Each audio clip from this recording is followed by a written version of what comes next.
And I represented two families there, both of them, but again, we're getting close to taking liberties with the rule of law. They only made headlines in this country because, as usual, it was British citizens who were killed. And of course, the Brits get very upset. We should be upset about why the Brits got killed in the first place and what they were trying to do when they were there. It was at the time that Rachel Corrie stood in front of a house to prevent a bulldozer annihilating a family, and she was killed. Her case is going on at this minute. That is, a suit to recover damages and compensation and so on. The two I represented in London, their families, in an inquest jury, was Tom Herndl, a young photographer who went to photograph the plight of the children of Gaza. There was a film the other night, Dispatches, you may have seen it. That's what he was trying to do, chronicle what was happening to the children. And I've seen the film of what actually happened. Because interesting, there's always somebody with a camera these days who can capture it. He was taking films, shots, stills, of children just playing in a sand dune. And there was an Arab Israeli, the Bedouins are given this job on the frontier, the watchtower. He saw movement and he had instructions, basically, you shoot anything that moves. And he started shooting the children. Tom Herndl picked the children up, ran round a corner, came back for another one, ran round the corner, third time, straight through the head, dead. Murder. And the inquest jury up in King's Cross in North London came back with a murder verdict. Question to the British government, what are you going to do about this? Because this is undermining in a small way the rule of law. Actually, in a very big way. Because it's not just Tom Herndl, as the family have said many times. The daughter, his sister now, helps to run Medical Aid for Palestine, MAP. James Miller, same thing. He went as a film photographer to make a film about this strip in Gaza, the Rafah Strip. All these incidents happened within a mile or so. There was a pattern of these. They're not unrelated. And of course there was a policy, which goes not just the soldier who pulls the trigger.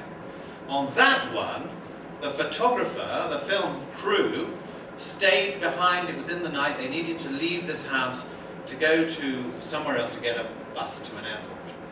So at about 11:30 at night, they knew there were tanks everywhere. They had a loud hailer. They said they were a TV crew. They were wearing white vests. They had protective helmets, saying they were a TV crew. The cameraman stayed in the porch of the house, and you saw James Miller walk out, and you heard the soldiers start shouting. Single shot rang out. Dead. Oh, they claimed all sorts of things, like it was crossfire, and actually it was a Palestinian who shot him and all the rest of it. But these two families, that's the Miller family and the Herndl family, did not give up, because the inquest verdict in the Miller case was murder.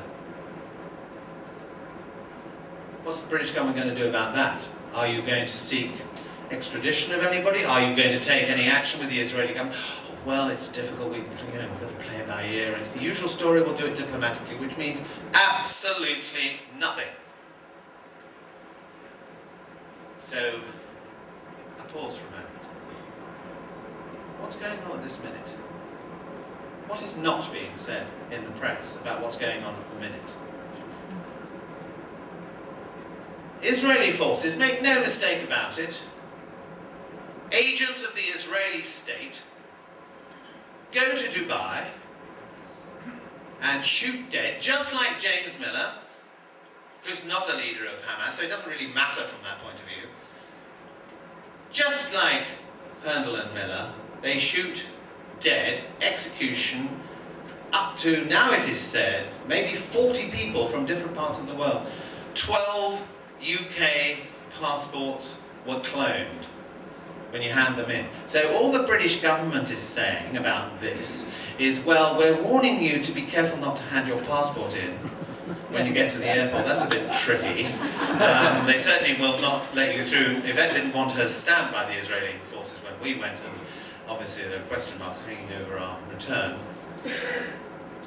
So, and what else? Oh yes, I'll expel the head of Mossad. How do we know it is the head of Mossad? It's probably something they're going to replace him next week anyway. But wait a minute, excuse me, what has happened here is state terrorism. I'm sorry, that's the word.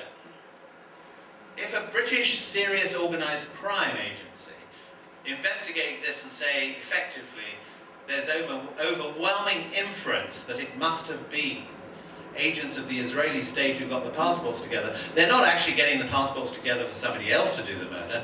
They are involved in murder, make no mistake. Is anything going to happen? No. It should. I'm going to come to what we should be doing about this.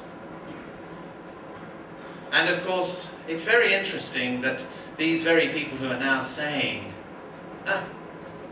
go away, Mossad, for the moment you're expelled. Just go back 3 months. In December, another solicitor in London, Danny Macover, who is Jewish, took out an arrest warrant. Now, I don't know whether any of you saw this. Took out an arrest warrant, because now there's something called universal jurisdiction, which I can explain if it needs to be explained. But what it means, basically, at a certain level of international crime, you can be arrested wherever you are. Which was the whole business about Pinochet and so on. So you put the 2 and 2 together. So he does it not for himself, he does it on behalf of clients in Palestine. Why?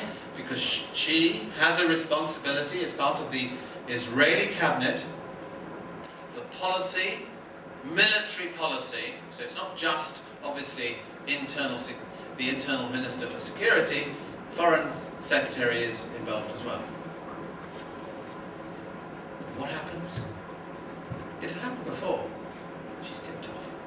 She's then tipped off. She doesn't come. And do you know what these very same David Miliband and our dear Gordon and all the rest of it, what are they busily doing? Gordon's on the telephone to Livni. Really sorry about all this. Won't happen again. You're going, excuse me? What about the rule of law here? What about the due process that we're supposed to be investing in? But it wasn't just Gordon Brown making telephone calls to Livni. We have a new foreign secretary in Israel now, very right-wing as he happens to be, but leave that aside. So David Miliband rings him up and says, terribly sorry, won't happen again. So they're both apologising on the telephone. For what? For not imposing the rule of law. Worse than that, we have the Attorney General, British Attorney General, happens to be in Israel at this time, saying to a university audience, actually what is going on here is, and they're calling it lawfare. And what they're saying, I don't know whether you knew this, they want to change the rules so that in future we won't have, that is, some lawyers won't have the ability to go to court because it will require, guess who? The Attorney General's consent before you can have a prosecution. Again, undermining, in my view, the rule of law.